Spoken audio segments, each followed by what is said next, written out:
Are support characters a much bigger problem within Marvel Rivals? Hey everyone, welcome back to another video here on the Emanigan channel. If you guys do enjoy these kinds of videos, please go ahead and drop a like in the like button down below, and also make sure to subscribe with the notification bell turned on to stay up to date with the latest and greatest update on multiple video games, including Marvel Rivals. So without further ado, let's go ahead and jump right into this. So, ladies and gentlemen, right here on the screen, I'm just going to go ahead and drop a image from X, which expresses a sentiment that I've seen a lot of people really emphasize around the Marvel Rivals community. This one comes from user I'm Alexius, saying, Marvel Rivals is really fun, but I worry for the future of the game. The balance patch was unique to say the least. Healers are also way too strong in general. Every support has a, quote, "you are now invincible," end quote, button. And you know what? That is something that I personally can attest to in saying that a lot of healers, specifically Luna Snow and also Mantis, have a busted ability where every single time they want to make their teammates invincible in the middle of capping an objective, they can just do it at a whim as long as they charge their ultimate, and next thing you know, no one, not including the freaking Captain America's grandmother from the enemy team, is going to be able to take them down at all. And just to go ahead and prove that point a little bit deeper, let's go ahead and take a look at this other graph here on screen, as you guys can see, where it shows all the different healers' names as well as what they can do with their abilities. So as you can see here, we have on the left side column, we have the hero's name. Then we have the second column stating which of those healers can actually heal with the left click, in other words, just by shooting. And then we have requires aiming to heal. So which one of these healers actually has to aim at the person they're trying to heal in order to be able to heal them. And then which one requires great resource management. And what that one's trying to basically emphasize is which one of these healers cannot do a left click heal and rather has to go ahead and time their abilities perfectly, so that way they can heal effectively their teammates around the objective. So as we start going down the list, we can see Adam Warlock is the first one up. Adam Warlock is a healer character that has no ability to heal with the left click, but has a requirement to aim at the person they're trying to heal, and also has to manage the resources greatly because, of course, Adam Warlock's healing factor comes from the ability that they do have, not necessarily just from the default attack.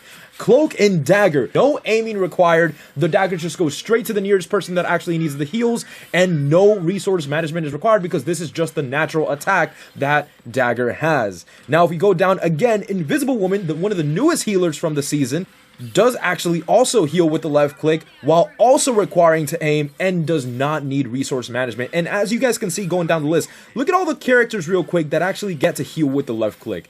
Pretty much, let's go ahead and single out the ones that can't heal with the left click. And as you guys can see right here, the only ones that can't are Adam Warlock, Mantis, and Rocket Raccoon, but that's only because for Rocket Raccoon, it's the right click instead. It even states it right there on the chart. It's the right click instead of the left click, so technically yes. And on top of that, which of these healers requires aiming to heal? Again, taking a glance at this chart, let's better yet ask ourselves which of these healers do not require accuracy to heal. Cloak and Dagger and Rocket Raccoon. Again, this is a little bit more of a positive thing because if the healer does require skill to actually be able to heal someone, then that actually limits the effectiveness of this healer, assuming there's someone that is not the best at aiming. However, when you move on to the next one, requires great resource management. And out of all of them, the only ones that do require resource management are Adam Warlock and Mantis. Mantis being because Mantis already has an insanely powerful arsenal. I mean, she has an ability that gets to buff her damage to enemies. She has an ability that gets to stun enemies.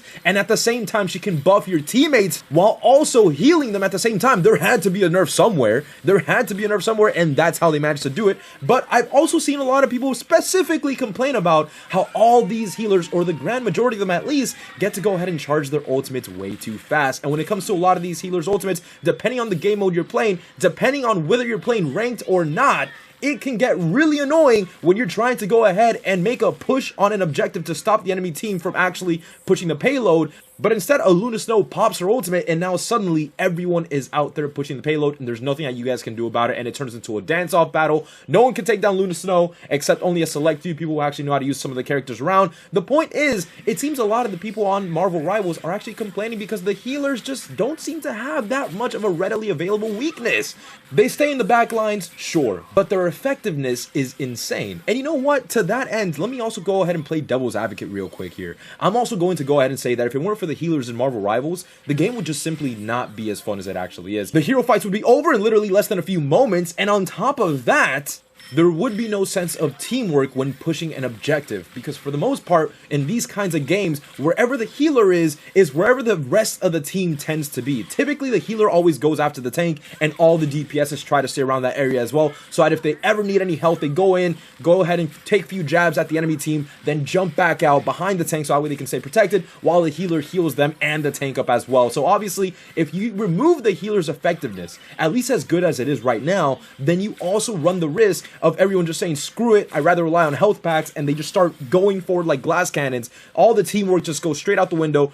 Not to say that public matches had much of that anyways, but all the remaining teamwork goes straight out the window, and it puts at risk the integrity of the actual game's purpose for forming these perfect team comps in order to balance each other out and effectively push an objective. But that's just what I think. Let me know what you guys think in the comment section down below. Drop a comment and a like if you guys do agree. If you guys disagree, drop a dislike and let me know exactly why. I read all the comments and listen to all feedback, and I appreciate you guys all, and I'll see you guys all on the next video. Peace out.